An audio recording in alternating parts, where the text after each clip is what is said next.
Buenos amigos, como les habíamos anticipado, tenemos con nosotros a Luis Reyes, economista, director general de presupuesto, miembro del Comité Central del Partido de la Liberación Dominicana, PLD. Así que, don Luis, para nosotros es un gran placer tenerlo aquí en Propuesta de la Noche. Buenas noches, ¿qué tal? Buenas noches, Manuel. Buenas noches al público televidente. Un placer, como siempre, compartir contigo estos momentos. Bueno, gracias, gracias. Bueno, Luis, empezando el año, el debate se ha centrado fundamentalmente en el proyecto de ley de fideicomiso público que el gobierno sometió al Congreso antes de finalizar el año 2022. En un artículo que publicaste en el digital, la propuesta digital, precisamente hace unas observaciones sobre esta iniciativa del Poder Ejecutivo y, entre otras cosas, sostiene que se trata de una iniciativa que se aparta de lo que establece la Constitución de la República. Es anticonstitucional. ¿En qué te basas? Bueno, no que se aparta, no toma en consideración los mandatos de la Constitución. Es que la Constitución establece que el gasto público tiene que hacerse de manera equitativa en el territorio, debe hacerse de manera eficiente y debe de cumplir una serie de criterios.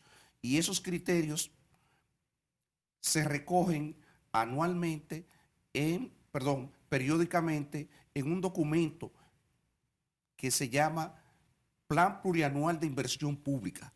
Y entonces la pregunta que uno se hace es, porque el proyecto de ley no lo dice, los proyectos que se ejecuten en los fideicomisos, a través de los fideicomisos, se van a hacer al margen del Plan Plurianual de Inversión Pública.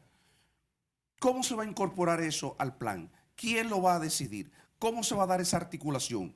Porque en ese mismo artículo que tú refieres, yo digo que la administración financiera es un conjunto de principios, de normas, de órganos articulados que tratan de eficientizar la gestión de la administración financiera del Estado. Entonces, ese fideicomiso no toma en cuenta eso para nada.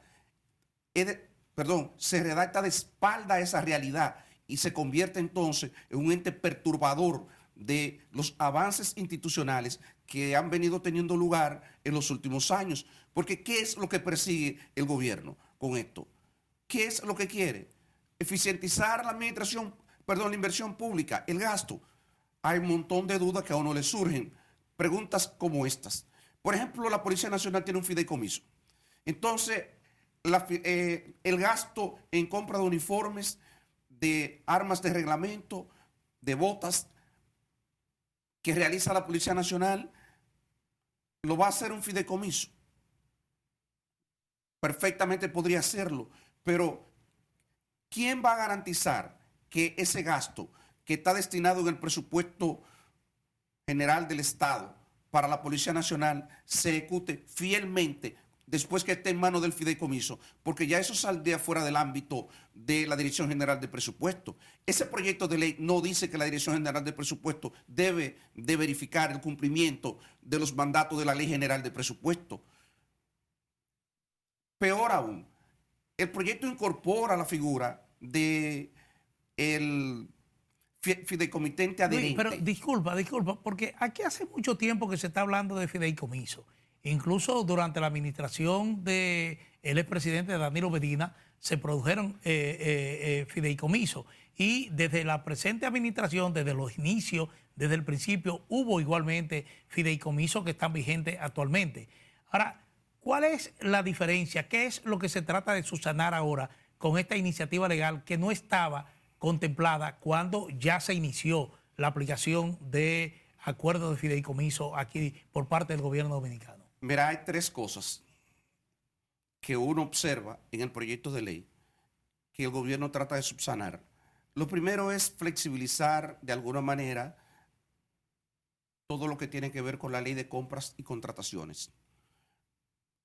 Fíjate que el proyecto de ley solamente refiere que hay quienes sostienen que trata de evadir las normas de compras y contrataciones. Por lo menos el cuerpo de la ley dice que se va a regir por los principios, pero yo no sabía que los principios sustituían el cuerpo de una ley.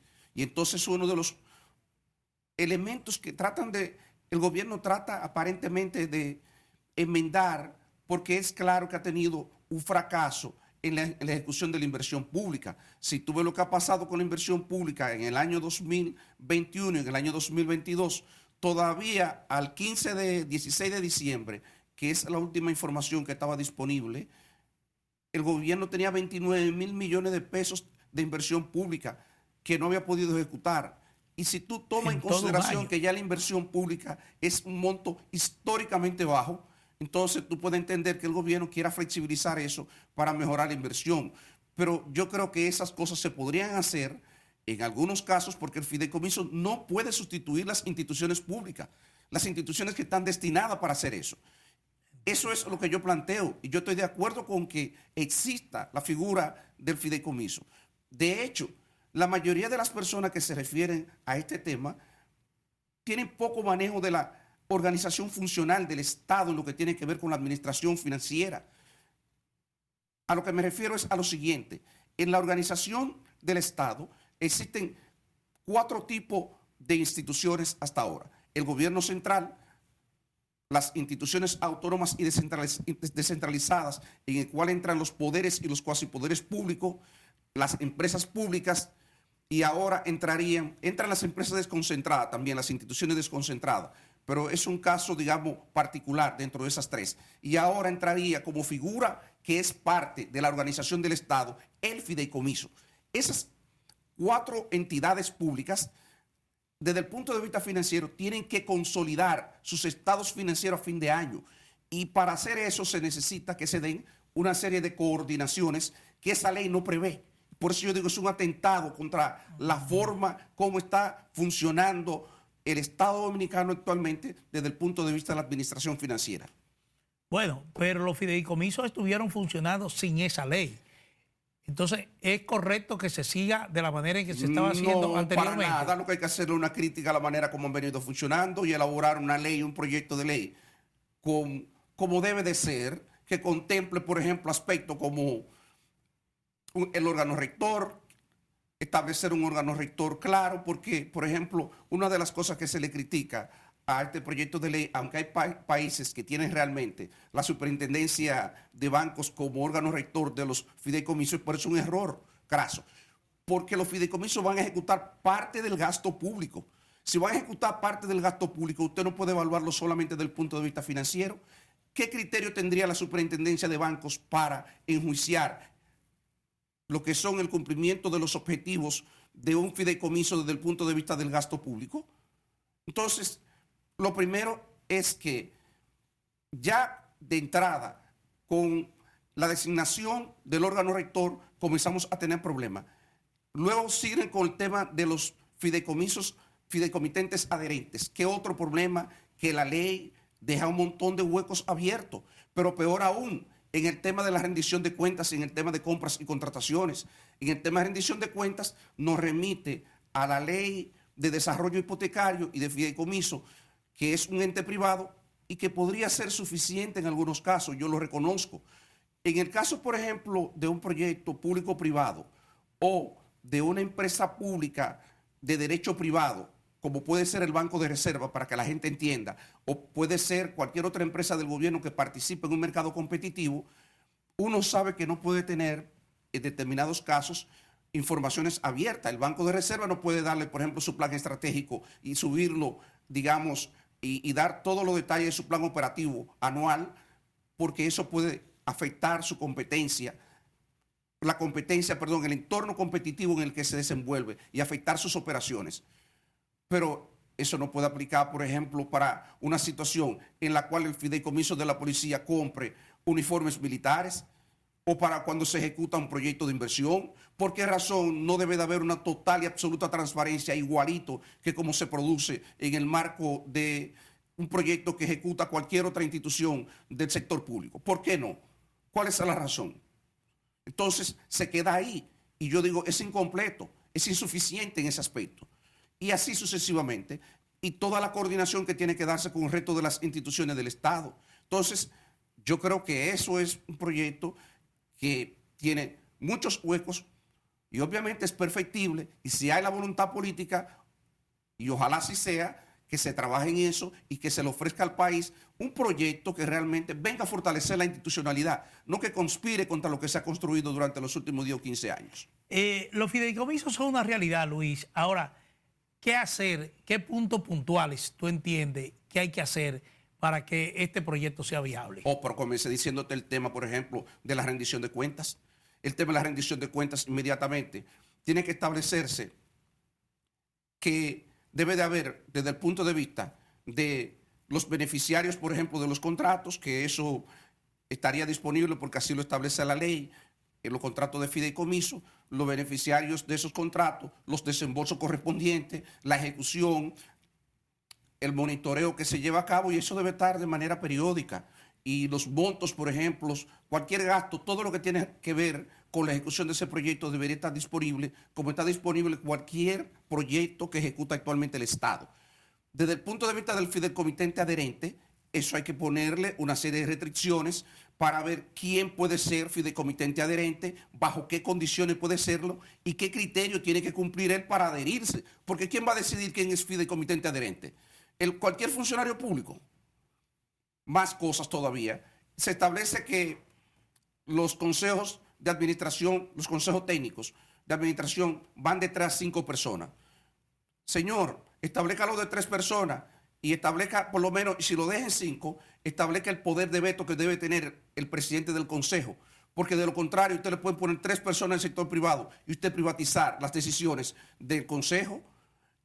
Y después hay que establecer una serie de coordinaciones con todo el resto de la administración financiera del Estado para asegurarse que se registra apropiadamente la inversión que se hace a través de los fideicomisos, que cumplen con esos mandatos constitucionales que yo hacía referencia, y que además de eso, las otras instituciones que podrían ser afectadas con las decisiones tienen acceso a las informaciones y a registro correcto de esas informaciones. Porque yo me pregunto, en una situación normal, usted podría hacer una transferencia a la Policía Nacional, digamos, por 100 millones de pesos para la adquisición de bienes, equipamiento en sentido general.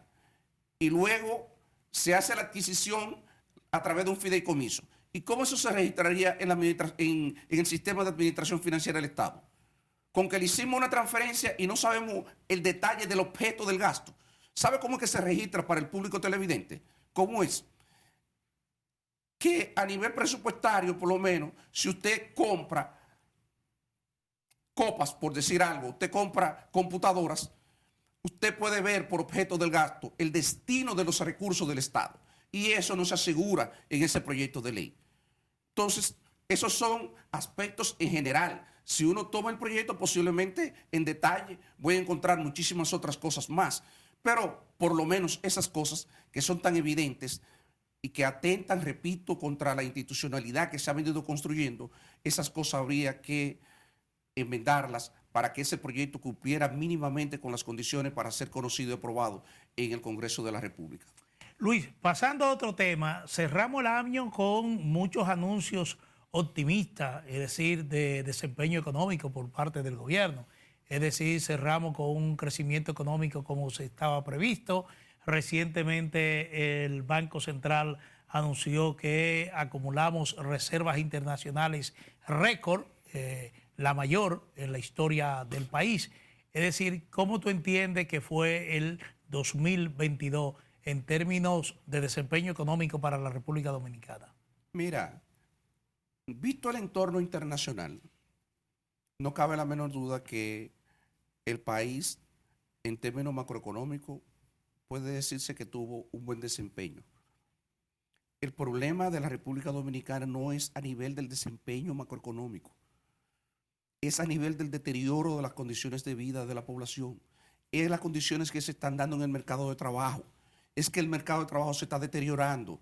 Incluso en el mes de noviembre, por primera vez nosotros volvimos a alcanzar la cantidad de cotizantes que teníamos en el sistema de la seguridad social,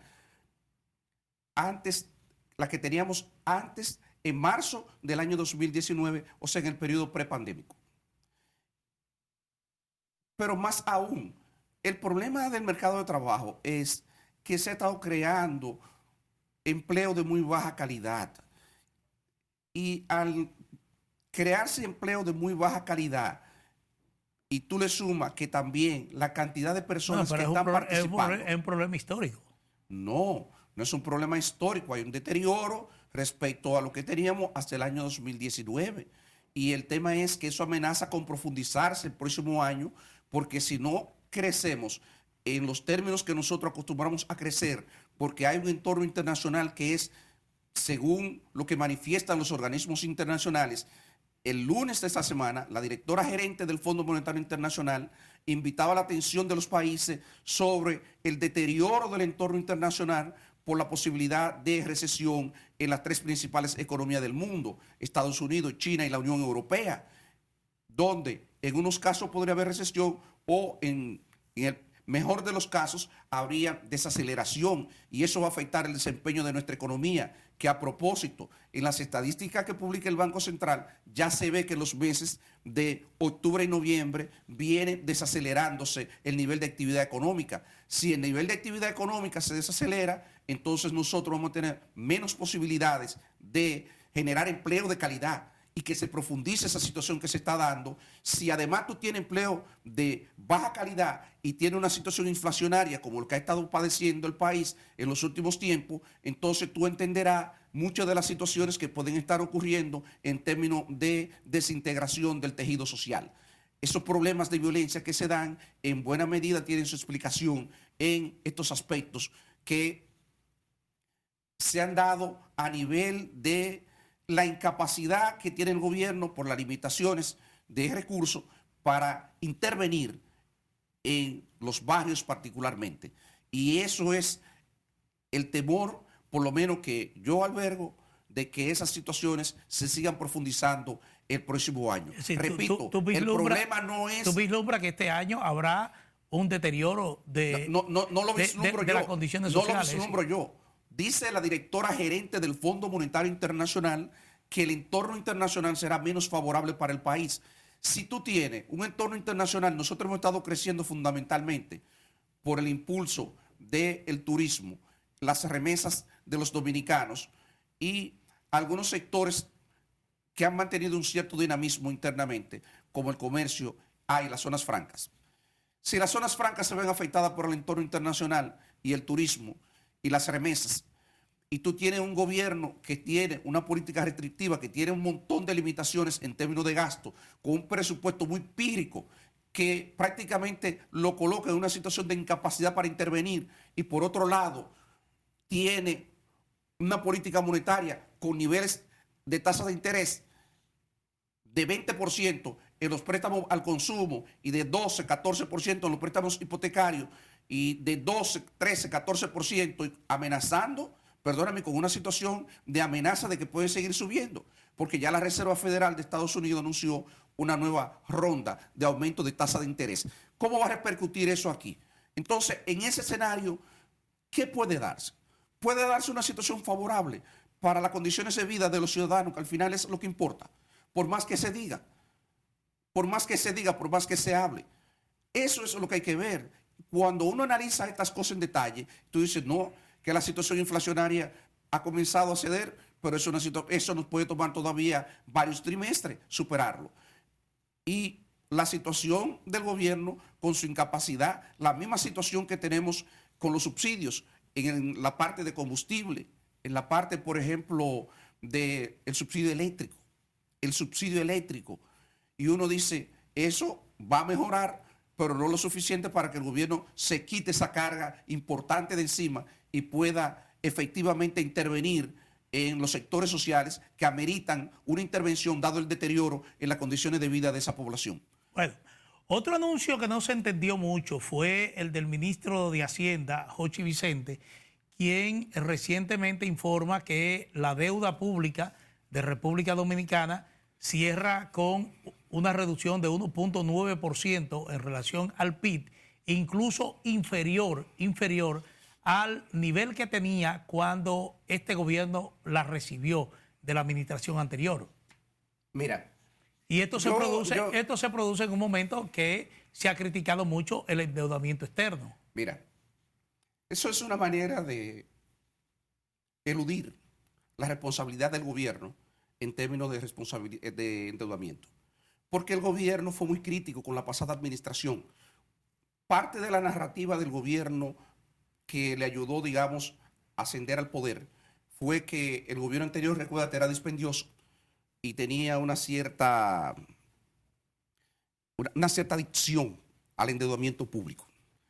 A la fecha, esta administración ha desembolsado 13.200 millones de dólares por concepto de deuda pública en apenas menos de 2 años y medio. Y con lo que tiene previsto en el presupuesto del próximo año, más de 4.000 millones de dólares, perdón, 3.000 y tantos millones de dólares, con eso superaría el monto que se endeudó la administración pasada del 2012 al 2020. En solo 4 años estaría duplicando el nivel de endeudamiento. Entonces, pero ¿cómo se explica esta reducción de 1.9%? Ahora bien, con un eufemismo que realmente a uno un tanto ingenuo, para decirlo, mira, de la mejor manera. Cuando tú tienes una situación inflacionaria que golpea a la población, el Producto Interno Bruto tiene 2 componentes. Tiene un componente, la producción real, la producción física, multiplicada por los precios. Cuando la inflación aumenta, multiplicada por los precios, menos los insumos en que se incurren durante el proceso de producción. Eso es básicamente la definición operativa del Producto Interno Bruto. Producción física multiplicada por los precios menos el costo de los insumos en que se incurre en el proceso productivo.